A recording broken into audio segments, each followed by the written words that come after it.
Well, I got myself a new toy, a genuine Vevor digital ultrasonic cleaner, straight from China. And you know you got a quality Chinese piece of crap when you've got Chinglish written all over it. Here's the warning label. Admonition. Interesting choice of word there, but anyway, the unit must be connected to ground. Do not disassemble the unit except for the authorized serviceman. Do not touch the socket with wet hand to reduce the risk of electrocution. Do not use this unit when the tank is not to fill the water. Okay, I think I got this. Yeah, and the the manual for it, the little pamphlet, is full of the same Chinglish. I think on these Chinese tools, the instruction manuals are worth the price of admission alone. They're kind of funny to read, but I've already been playing with this thing. I threw in some carburetors here with just some soap, some dish soap and water, and they came out pretty clean. There's a few spots on them there, a little bit of grime on it, but the whole thing kind of looked like that little spot in there, just covered in grease. So dish soap and water did a pretty good job. As you can see, this side's clean, and the back side here is kind of more like what it looked like when I put it in. So it does do a pretty good job at cleaning, even with the dish soap and water. But we're going to try it out with something a little more caustic, a bit stronger, some Purple Power crap you can buy at Walmart or Napa or whatever. And we're going to dunk that in and throw in a couple of these old lawnmower small engine carbs that I have here. They're pretty nasty, actually. I'm not going to use these, but they'll be good for a test. I got an aluminum one here. I got a couple of zinc ones that are pretty dirty, and I've also got one of the bowls from, I think, that carburetor. And as you can see, the inside is completely rusty, so I want to see what it's going to do to that rust, if anything. So let's go ahead and dump some Purple Power in there and fire it up.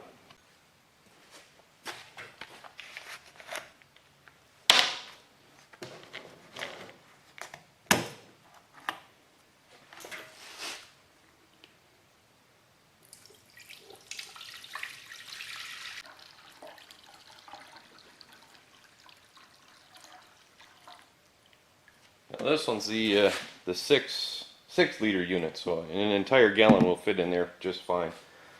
And they say don't fill it over the ruling mark in the instructions, which I'm imagining is that line right here that goes all the way around. So now we've got the Purple Power in it. Let's throw some carburetors in the basket.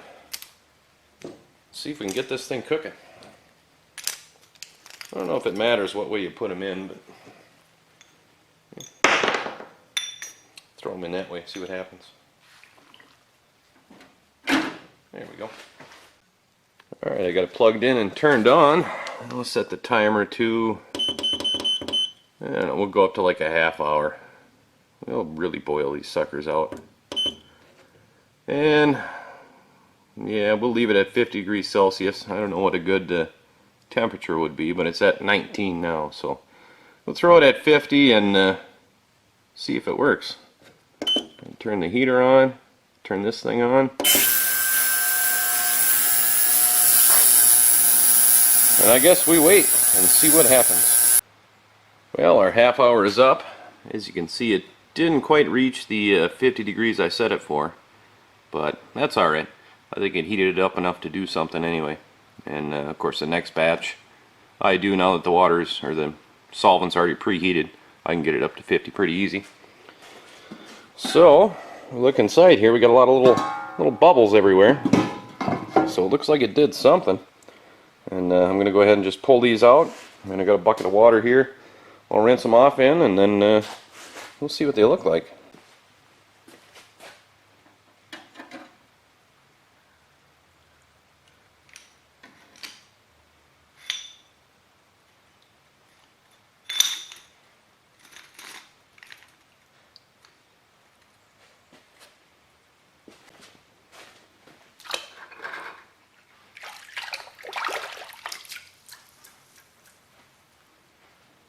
Well, so far they look a little bit cleaner anyway. doesn't seem to have damaged anything at the very least, so that's a good sign. Well, it doesn't look like it pulled all the crusty stuff off this one, but it's pretty loose anyway. I wasn't really expecting it to take all that off. Maybe if I cooked it longer it would, but...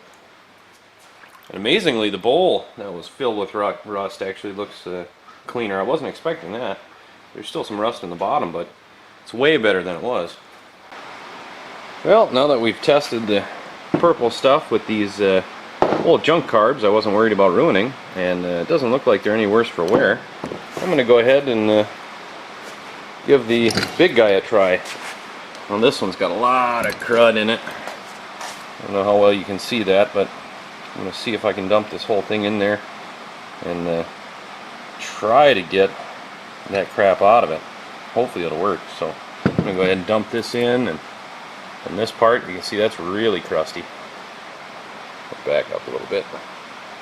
And it's just filled with crap. So I'm going to dump these in and set that thing now that the solvent is warm, and hopefully it'll clean them good. Well, I just put the carb in for a little bit there. It's been in about a minute, and yeah, it's really knocking the crap off. You can see it bubbling everywhere and chunks of junk floating up, so hopefully this thing will clean up pretty good. We'll know in about 28 and a half minutes or so. Well, I got my carburetor out, and it turned out okay. Not perfect. There's still, I don't know if you can see it, a little bit of cruddy stuff in there. But what I actually did was I ran the purple power in here full strength for about a half an hour, and it was taking a lot of the white crusty crap out, but it looked like it was kind of eating away at the metal a little bit. So I went ahead and I drained the purple power out and ran it for a couple of cycles with just water to flush it, and then I went and got some CLR, see if I'd give that a shot. Put this whole jug in and then filled the rest with water.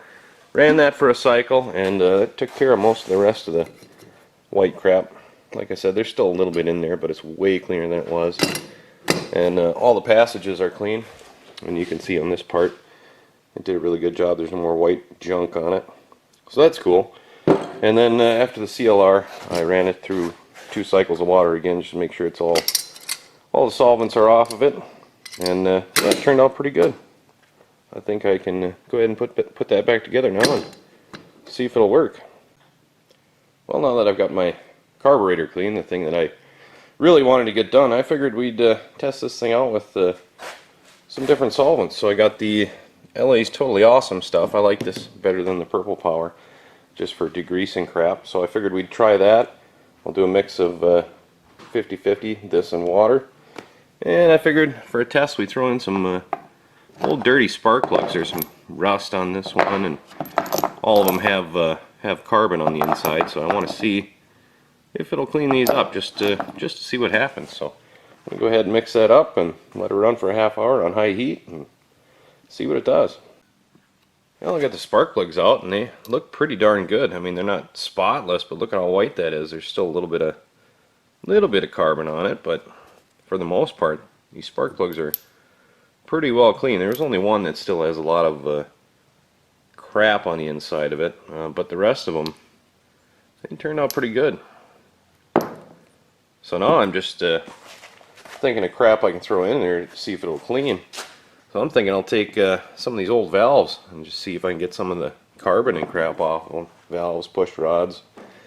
Well, I got a bucket of junk. We'll just start throwing crap in this thing and see if it'll clean it. Well, the valves are done. I got them out here and dried off, and they cleaned up pretty good.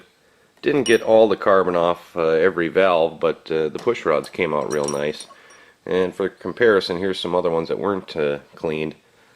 You can see how cruddy they were when they went in, and they do look a lot better when they came out. I think the key to using this machine is the heat and what type of solvent you use, and that'll determine how well it actually cleans. This was just that LA's Totally Awesome stuff at 50-50, and it cleaned them pretty well. But overall, I've used this thing probably 15 times, run it through 15 cycles, and I'm pretty happy with it. The only issue that I've come across is when you're doing it multiple times in a row. for whatever reason, you can set the heater to, like I had it set to 50, and it'll just keep rising. Mine went all the way to 72 at one point. So it's not a problem for me, but if you're worried about the right temperature, yeah, that might be a problem for you. Other than that, it worked pretty well. I've got this little hose here added to it, and this drain valve really makes it nice when you want to switch out different solvents. It makes it real easy. So if you're going to get one, I'd say find one with that if you're not going to just leave it set up with the solvent in it. But overall, I think it's pretty cool. Worked pretty well, even for a Chinese knockoff piece of junk.